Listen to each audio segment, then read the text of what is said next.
Hello everyone, welcome to Lukman IS. Today we are going to have the Hindu analysis of 14th July 2020.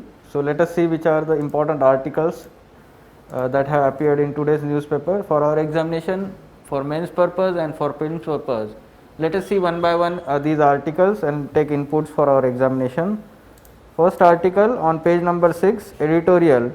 Very good article, a unique say new topic we can say for governance perspective जो GS2 में आपको है, और दूसरी बात आपको ध्यान रखना है कि एसए में भी ये चीज़ यूज़ हो सकती है, ठीक है। तो पॉलिटी और गवर्नेंस में एक लोकल गवर्नेंस का जो सिग्निफिकेंस की बात हम करते हैं, तो उसके लिए ये आर्टिकल इम्पॉर्टेंट है।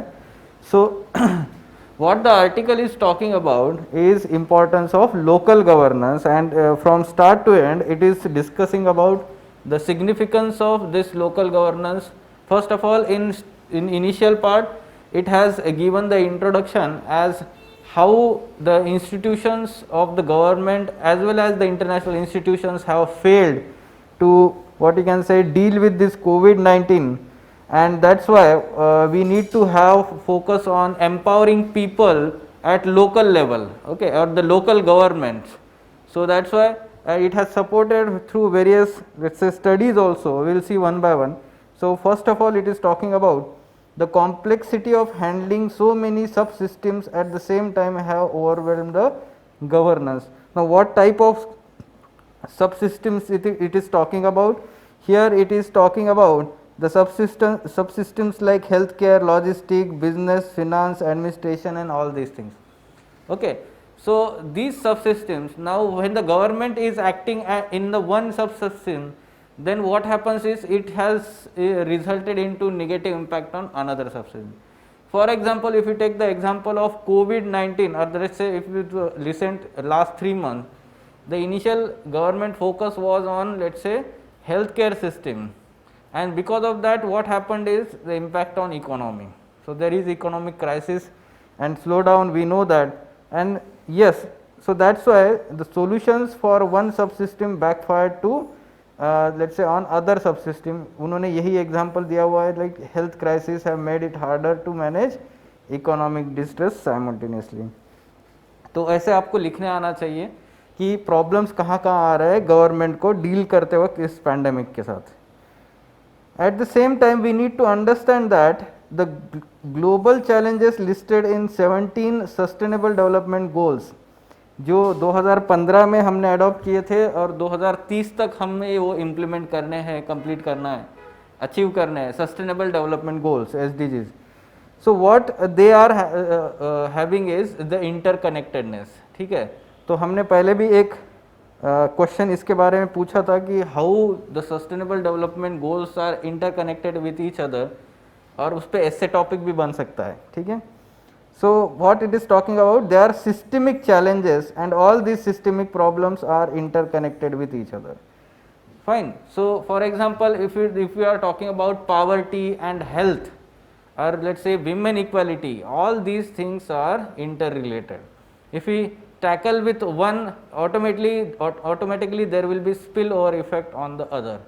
Okay, so we have to deal them likewise in systemic manner itself. Okay.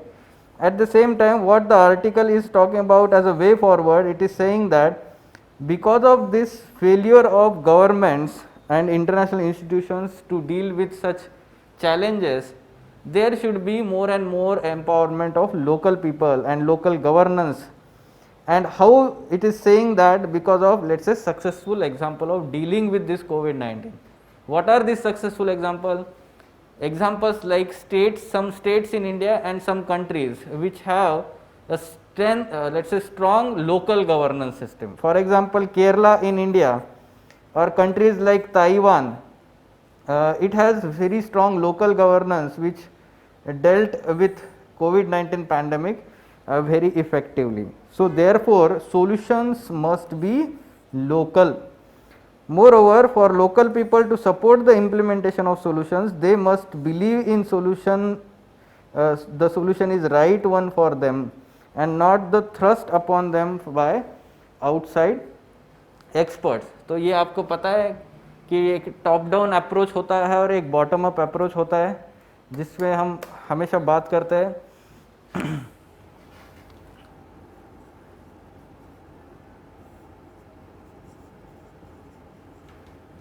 या फिर हम बोलते हैं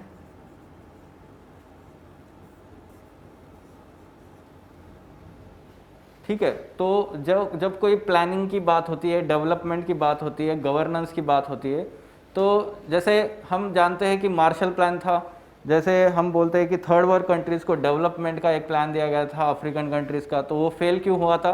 because that plan was implemented from above or thrusted upon local people. If you take the example of planning commission and let's say failure of let's say rural development programs in initial years, why? Because the planning was done in the inside the let's say what you can say offices of government and not having any practical touch on the ground. At the same time, there is one important aspect is that those people who are the beneficiaries of this plan or let's say development plan, they should be involved in planning process and implementation process. So policy formulation and policy implementation, both stages should let's say those people should be involved in that part. They should not feel that the plan is thrusted upon them from the top. Okay, so otherwise they will not feel empowered. Okay, so if their participation is there in policy formulation and policy implementation, they will feel empowered, and then automatically there will be effective implementation of this policy. Fine. So that's why it is giving the significance of that aspect also. At the same time, वही बात बोल रहे हैं, governance of the people must be not only for the people, it must be by the people too. ठीक है, तो basically ये वही बोल रहे हैं कि गवर्नमेंट जो होता है डेमोक्रेटिकली इलेक्टेड सेंट्रल गवर्नमेंट है समझो, तो वो तो है ना कि वो लोगों के लिए है, ठीक है, for the people. However it should be by the people too. ठीक है, तो वो गवर्नेंस जो होगा या गवर्नमेंट जो होगा, तो वो डायरेक्टली जब लोग उसमें इन्वॉल्व होंगे तभी जाके वो इफेक्टिव होगा. तो उसको सपोर्टिंग स्टडीज बहुत अच्छे से उन्होंने दिया है, आप ये एग्जाम में लिख सकते हैं. जैसे Gandhi ji and his economic advisers like J.C. Kumarappa and others, they develop the solutions of local enterprises through observation and experiments on the ground. ठीक है, तो वो रियल लाइफ सिचुएशंस को जानते हुए समझते हुए उन्होंने सॉल्यूशंस निकाले थे.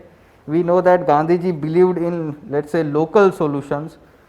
And similarly inspired from the Gandhi ji, E. Schumacher, the author of Small is Beautiful, very important book and very famous all over the world, had proposed the new economics founded on local enterprises, very consistent with Gandhiji's ideas. Elinor Ostrom, the first woman to win the Nobel Prize in Economics in 2009, had developed the principles of self-governing communities from research on the ground from many countries including India. तो ये supporting studies है कि कैसे ये effective होता है जब local governance को ज़्यादा स्ट्रेंथन किया जाता है. ठीक है, तो कंक्लूजन में हम कंक्लूजन ऐसे बना सकते हैं कि the government has to support and enable the people to govern themselves. Self governance जिसकी बात करते हैं हम, और लोकल सेल्फ गवर्नेंस आया था, बट हम देखते हैं कि 73rd 74th अमेंडमेंट एक्ट में डिवोल्यूशन ऑफ पावर्स और जो फंक्शंस की बात करते हैं, फंड्स की बात करते हैं, फंक्शनरीज की बात करते हैं, 3Fs जो हम प्रॉब्लम्स बोलते हैं. ठीक है, तो फंड्स, फंक्शंस एंड फंक्शनरीज, ये प्रॉब्लम जो है सेंट्रल गवर्नमेंट या स्टेट गवर्नमेंट जो है उनको डिवॉल्व नहीं कर रहे अच्छे से, and that's why they are not strengthened, they are not empowered yet, and we need to focus on that aspect also. Fine. So what kind of question we can expect? Same thing, the conclusion statement. We need to evaluate this statement and the content for this evaluation can be found from this article. Try to understand, ये studies जो है local governance के लिए आप अच्छे से use कर सकते हो. self governance का कोई भी question जब आएगा governance में, even for essay purpose. Fine. So moving on to next article. Again the editorial from page number 6, gains from the rains. तो कुछ बेसिक्स यहाँ पे एस्पेक्ट समझ में आ रहे हैं, कुछ फैक्ट्स है और सम लेट्स से सिग्निफिकेंस जो मॉनसून है उसका हमारे इंडिया और इंडियन इकोनॉमी के लिए. तो हम जानते हैं कि इंडियन मॉनसून जो है इस बार बहुत ही अच्छे से फेवरेबल तरीके से हो रहा है, रेनफॉल जो है, तो उसका ही एक एनालिसिस समझो या हम फॉलो अप रखेंगे इस आर्टिकल के through. Significance of good monsoon for farmers and Indian economy. So what are some facts and data given in the article? As of the most recent data of the IMD, rainfall during the season has been 14% more than the usual for this period. ठीक है, तो June month के लिए specifically बोला जाए तो, और जुलाई का जो स्टार्टिंग में होगा तो 14% एक्स्ट्रा रेनफॉल हुआ है। और मंथ ऑफ जून जो है which only accounts for about 70% of monsoon rainfall, जो 4 महीने का टोटल टाइम पीरियड है। और जुलाई और अगस्त जो होता है वो मेन टाइम पीरियड होता है जहाँ पे 2/3 of total monsoon rain of south west monsoon can be observed during these 2 months, July and August, and that's why these 2 months are also important for farmers and overall agriculture sector. What are the basics regarding geography here? The June is also when the monsoon begins its journey in 2 extremities of the country. ये 2 extremities मतलब क्या है, तो branches की बात कर रहे हैं। तो हमें पता है कि ये फाउंडेशन बैच में भी हमने रिसेंटली जो टेस्ट कंडक्ट किया था उसमें भी एक MCQ उसमें डाला हुआ था कि 2 ब्रांचेस के बारे में हमें पता होना चाहिए। उसमें से एक ब्रांच कौन सा है, एक ब्रांच जो हम बोलते हैं इस पे अरेबियन सी ब्रांच, और दूसरी जो ब्रांच है वो बे ऑफ बंगाल ब्रांच है। और ये 2 ब्रांचेस जो है वो आगे चल के कन्वर्ज होती है इन month of July in let's से over the north Indian plains. ठीक है, तो वो कन्वर्ज होने के बाद हम बोलते हैं कि सारा इंडिया जो है वो कवर हो चुका है, ठीक है, मॉनसून से। तो there has been some favourable aspect in this years monsoon, और वो क्या है यहाँ पे देख सकते हैं। 2 significant things happened this year. The monsoon set in as the textbook date of June 1st. ठीक है, हमें लग रहा था इस बार डिले होगा क्योंकि क्या हुआ था, लो प्रेशर डिप्रेशन तैयार हुआ था, साइक्लोन अम्फन जो है वो बे ऑफ बंगाल में, and we thought that yes it may delay the monsoon entry into India. However, that did not happen, and therefore the monsoon arrived on its usual date of 1st June. At the same time, the record pace at which the monsoon covered the country. तो बहुत ही जल्दी पूरे India को cover कर दिया है इस साल मॉनसून ने, तो एक बहुत अच्छी बात है। Now effect of all these things जो हमने ऊपर डिस्कस किया, तो more rainy days in June and fairly even distribution, तो ये एक अच्छी बात है। दूसरी बात ये है कि except north west India which is staring at 3% deficit rainfall, eastern southern और सेंट्रल इंडिया जो है वो सरप्लस में है रेनफॉल में। तो ऐसी कुछ इन्फॉर्मेशन भी आपको पता होनी चाहिए। Good rains in June signals farmers to prepare the soil and sow kharif crops, yes we know that, and that's why the more rainfall in initial time period, the farmers receive some incentives to sow more and more area and bring more and more area agricultural fields under sowing, let's say kharif season, and there will be more food grain production, and this will help farmers as well as overall Indian economy. Fine. So what are the challenges here we are talking about in this article is, despite of improvements in data gathering and technological advancement, these meteorological agencies are not able to reliably forecast the advent of break in monsoon and how it can how long it can last. So what are breaks in monsoon? These breaks in monsoon are generally observed in the period of July and August, जो हमने बोला था सबसे ज़्यादा। तो ये breaks इन monsoon जो होते हैं वो एक ड्राई स्पेल्स होता है 7 से 15 दिन का, ठीक है। तो वो 7 से 15 दिन का ड्राई स्पेल जो है वो अभी तक हम ठीक से प्रेडिक्ट नहीं कर पाए, IMD भी प्रेडिक्ट नहीं कर पाता है, ठीक है। There is a dynamics all over, वो we can say interconnected in the atmospheric circulation to understand, we are not able to exactly understand this phenomenon breaks in monsoon. However, we can say that these breaks in monsoon are let's say associated with the axis of monsoon and the we can say troughs associated with these monsoon cyclonic storms. Okay, so yes, we'll not go into detail of that. That is not let's say required for your general studies purpose. That is for geography mains purpose, we can say that. तो आपको ये सिर्फ basic understanding पता होनी चाहिए कि breaks जो होते हैं वो कब होते हैं, जुलाई और अगस्त के मंथ में होते हैं, and we are not able to predict that, and that's why the way forward should be short and medium range forecast need to be strengthened and effectively communicated to people, especially farmers. ठीक है, तो forecasting पे ज़्यादा focus होना चाहिए right now. ठीक है, अगर सारा रेनफॉल वगैरह अच्छे से हो रहा है और बीच में अगर जुलाई और अगस्त में अभी कुछ ब्रेक्स आते हैं तो इफेक्टिवली लोगों को, फार्मर्स को कन्वे होना चाहिए वो प्रेडिक्ट करके ही. ठीक है, so these are some inputs. आपको ये बेसिक्स तो पता ही है, कुछ इन्फॉर्मेशन आपको फैक्ट से लेनी है यहाँ से. ठीक है, moving on to the next article. ठीक है, ये आर्टिकल में आप क्वेश्चन बना सकते हैं ऐसे. The rainfall variability during the south west monsoon in India makes a strong case for strengthening short and medium range forecast system. ठीक है, तो ये आप एग्जामिन कर सकते हो स्टेटमेंट को. जैसे हमें पता है कि रेनफॉल वेरिएबिलिटी बहुत ज़्यादा है इंडिया में.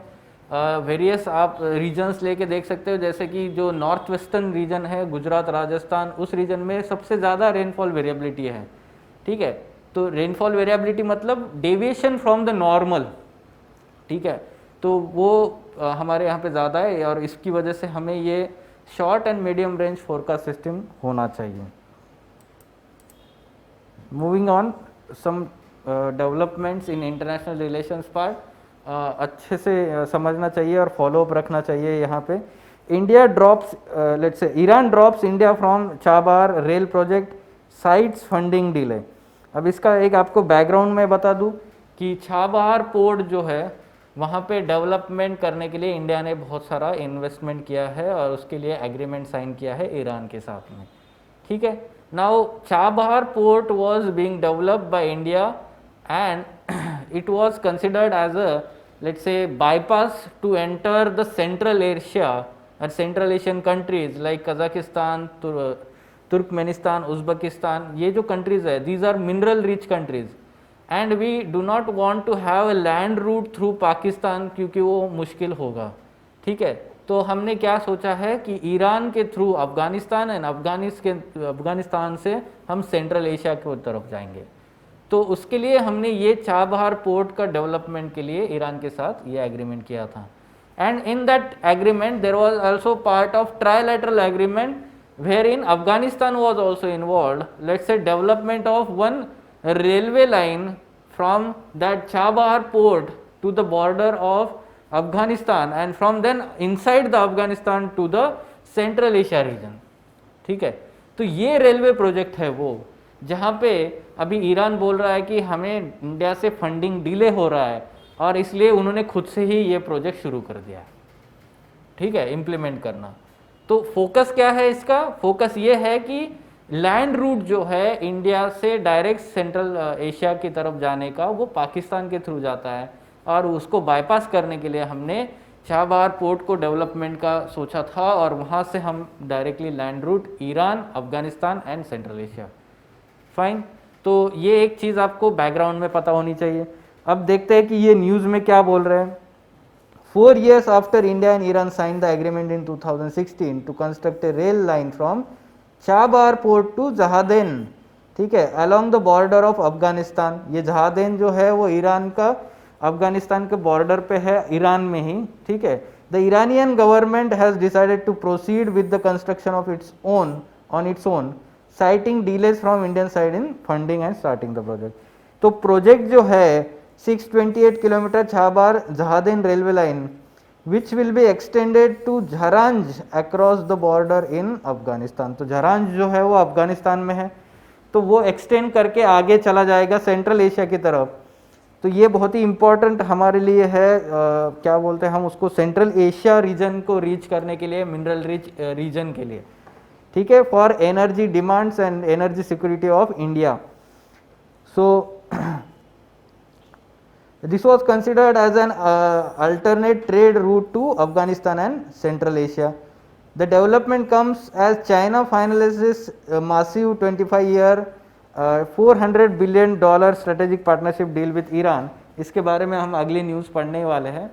तो ये साइमल्टेनियसली हो रहा है, मतलब कुछ हम बोल सकते हैं दाल में काला है, जो इंडिया को अभी तक समझ में, या हमको बोल सकते हैं कि कन्वे नहीं किया जा रहा है। हमने इस डेवलपमेंट्स को बहुत ही नज़दीकी से अच्छे से देखना चाहिए और एनालिसिस करना चाहिए। तो बेसिकली यहाँ पे दूसरा डील क्या हुआ है मैं आपको बताता हूँ, इसके बाद की ही न्यूज़ है। तो उससे पहले हमें ये बैकग्राउंड पता होना चाहिए कि 2016 में ये जो इंडिया का रेलवे कंपनी जो है, उन्होंने ईरानियन रेलवे मिनिस्ट्री के साथ में ये MOU, memorandum of understanding, sign किया था। ठीक है, और अभी तक वो हमने शुरू नहीं किया है, फंडिंग नहीं दिया है वो प्रोजेक्ट के लिए। Next article is, let's say, simultaneous development. We can say that Iran and China set to clinch the 25-year deal. ये अब तक ऑफिशियल नहीं है, ये न्यूज़ ऑफिशियल नहीं है, rather there are some developments, ऐसा हमें समझ में आ रहा है, they are close to finalising. ठीक है, तो ये it will include Chinese investment in Chabahar duty free zone, oil refinery near by and possibly larger role in Chabahar port. यानी कि जो चाबार पोर्ट डेवलपमेंट में हमने इन्वेस्ट किया है इंडिया ने, वहाँ पे अभी आगे का इंफ्रास्ट्रक्चर डेवलपमेंट, रिफाइनरी में इन्वेस्टमेंट, ये सब करने के लिए ईरान चाइना को इनवाइट कर रहा है। ठीक है, at the same time the investment will be in other sectors like infrastructure, manufacturing, transport facilities, refurbishing of ports, refineries, and in return the Iranian oil and gas supplies to China during that period. ठीक है, तो ये एक बोल सकते हैं कि China ऐसे इन्वेस्ट कर रहा है कि वहीं पे ईरानियन ऑयल को रिफाइन कर दिया जाए और डायरेक्टली जो प्रोडक्ट्स है वो इंपोर्ट किए जाए चाइना में। ठीक है, ऐसा भी हो सकता है। सो यही एक बैकग्राउंड है कि India never began the work on railway project, possibly due to worries that this could attract US sanction. तो ये यूएस सैंक्शंस, अभी रिसेंट बैकग्राउंड आपको पता होना चाहिए कि जैसे ईरान और यूएस के रिलेशंस में टेंशंस हुए थे और यूएस ने सैंक्शन डाले थे ईरान के ऊपर, and also on those countries which are having trade relations with Iran. However, later on US government provided waiver for, let's say, for the sanctions on Chabar port and rail line to Jaidan. However, we did not find any, let's say, it has been difficult to find equipment suppliers and partners due to worries they could be targeted by US. तो हम एक ऐसा reason दे रहे हैं कि US के sanctions की वजह से ये हमें जो प्रोजेक्ट जो है रेलवे का इम्प्लीमेंट नहीं हो पा रहा है, डिले हो पा रहा है। ठीक है, तो ये एक एस्पेक्ट आपको ध्यान रखना चाहिए। At the same time background में अगर देखा जाए तो ईरान ने पिछले साल ही चाइना को इनवाइट किया था for further investment in another port. उसका नाम आपको पता होना चाहिए, बंदर ए जस्क। ठीक है, तो वो बंदर ए जस्क पोर्ट जो है 350 kilometre away from the Chabahar port. ठीक है, वो वेस्टर्न साइड में है, चाबार पोर्ट जो है वो थोड़ा सा ईस्टर्न साइड में है, कोस्टल एरिया में ही। ठीक है, हम देखते हैं वो मैप में कैसे दिखता है। तो Iran and China deal impinges on India strategic ties with Iran and use of Chabahar port. तो हमने इस पर ध्यान देना चाहिए और अच्छे से एनालिसिस करना चाहिए। तो ये सारे डेवलपमेंट्स में आगे चल के अच्छे से एनालिसिस आएगा एक्सपर्ट्स का, हम उस पर फॉलोअप रखेंगे। Will have follow up on this articles, fine. So from, let's say, geography perspective, we need to know some locations here. आप मैप पे देखिए, ये चाबार पोर्ट है। ठीक है, और ये है बंदर ए जस्क, और दूसरा है बंदर अब्बास, ये जो है ईरान का, जो एग्जैक्टली कहाँ पे लोकेटेड है, ये लोकेशन क्या है। ठीक है, this is straight of Hormuz. ठीक है, तो ये स्ट्रेट ऑफ हॉर्मुज कौन से दो बॉडीज को कनेक्ट करता है, तो ये कनेक्ट करता है पर्शियन गल्फ, और दूसरा है ये गल्फ ऑफ ओमान। ठीक है, तो ये बेसिक्स आपको पता होने चाहिए ज्योग्राफी में प्रीलिम्स के लिए, स्ट्रेट ऑफ हॉर्मुज। ठीक है, तो वहाँ से देख सकते हैं ये बंदर जस्ट नज़दीक में लोकेटेड है बहुत ही, चाबार तो काफ़ी दूर है। चाबार कहाँ से नज़दीक है, यहाँ पे आप पाकिस्तान पे देख सकते हैं, यहाँ पे ग्वादर पोर्ट है, जो चाइना डेवलप कर रहा है पाकिस्तान में, ठीक है। तो कौन सा पोर्ट है ये? ग्वादर पोर्ट, पाकिस्तान में, ठीक है। तो लोकेशंस तो आपको पता ही है, ये पाकिस्तान है, ईरान है, इराक है, कुवैत है और ये सऊदी अरेबिया है, ठीक है। तो ऐसे कुछ आपको चीज़ें पता होनी चाहिए ज्योग्राफी में, मैपिंग जो क्वेश्चंस आते हैं उसके लिए। Fine, so now you have understood, then prelims question can be asked like this, like Gwadar port Pakistan, Chabahar port Iran, बंदर है जस्ट सऊदी अरेबिया। तो यहाँ पे आप देख सकते हैं कि ये फिर से ईरान में ही है। Fine, moving on to the next article, aircraft carriers to get Indian jets by 2032। तो एयरक्राफ्ट कैरियर्स इंडिया के पता होने चाहिए। एक तो अभी पता होना चाहिए कि हमारे पास एक ही एयरक्राफ्ट कैरियर है और वो है INS विक्रमादित्य। तो वो रशिया से हमने लिया हुआ है, रशियन ओरिजिन है विक्रमादित्य, ठीक है। और पहला इंडिजीनियस एयरक्राफ्ट कैरियर जो आने वाला है हमारा वो है विक्रांत, ठीक है, वो बाय 2022। तो ऐसा बोला जा रहा है कि तब तक हमारा वो रेडी हो जाएगा, फर्स्ट इंडिजीनियसली डेवलप विक्रांत, ठीक है। तो आपको इसमें बाकी चीज़ें इंपॉर्टेंट नहीं है, तो प्रीलिम्स में क्वेश्चन कैसे आ सकता है, which of the following is the common characteristics of INS Vikramaditya and INS Vikrant. तो दोनों क्या है, दोनों एयरक्राफ्ट कैरियर वेसल्स है इंडियन नेवी के, ठीक है। तो ये एक चीज़ आपको पता होनी चाहिए, इंडियन नेवी के अलग अलग फंक्शंस के लिए अलग अलग नेवी के वेसल्स होते हैं, जैसे पेट्रोल वेसल्स है, वॉरफेयर वेसल्स है, ऑक्सिलरी वेसल्स है, ठीक है। Yes, and lastly on page, last page हमने देखा है ये आर्टिकल जिसपे बोला जा रहा है कि IIT मद्रास जो है research inches closer to cancer cure. तो कैसे, तो उन्होंने एक एक्टिव इंग्रेडिएंट जो है टर्मरिक का, उसको नाम है कंपाउंड का कर्क्यूमिन, ठीक है। तो कर्क्यूमिन जो है that can enhance the cancer cell death, तो उसके ऊपर ये उन्होंने रिसर्च किया हुआ है। Curcumin as it is known to inhibit the carcinogenesis and induce apoptosis in various cancer cell. Apoptosis मतलब क्या है, डेथ ऑफ कैंसर सेल्स और डेथ ऑफ सेल्स, ठीक है। तो उसको एपोप्टोसिस बोला है। कुछ बायोलॉजिकल फेनोमेनन पता होने चाहिए सेल्स के, ठीक है। तो वो एक चीज़ आपको ध्यान रखना है। कार्सिनोजेनेसिस मतलब कैंसर कॉजिंग सेल्स जो होते हैं उनका ग्रोथ होना, ठीक है। तो वो इनहिबिट कर देता है वो ग्रोथ को, ठीक है, कर्क्यूमिन। और वो कहाँ पे मिलता है, हमारे जो घरगुती हम यूज़ करते खाने में, वो टर्मरिक है। हमें पता है उसके बहुत सारे मेडिसिनल यूज़ है और उसके ऊपर ही एक रिसर्च किया गया है बाय IIT मद्रास रिसर्चर्स, ठीक है। तो एक नया एस्पेक्ट आपको पता होना चाहिए ये चीज़, ठीक है। So these were some important articles, captions and quotations from today's articles. जो पहला आर्टिकल हमने देखा था उसमें कुछ कैप्शंस है, तो ये सारे कैप्शंस जो है आप आइदर essay में या GS2 जो है उसमें गवर्नेंस जो एस्पेक्ट आता है उसके लिए आपने पढ़ना चाहिए और यूज़ करना चाहिए। Fine, so these were some important articles from the Hindu newspaper. For further information regarding editorial discussion classes and the foundation batch of Lukman IAS, wherein we can say that the overall development of students and let's say capability of the student is enhanced throughout let's say 10 months for all 3 stages of this UPSC examination, that is prelims, mains and interview. You can contact Lukman IAS. Thank you.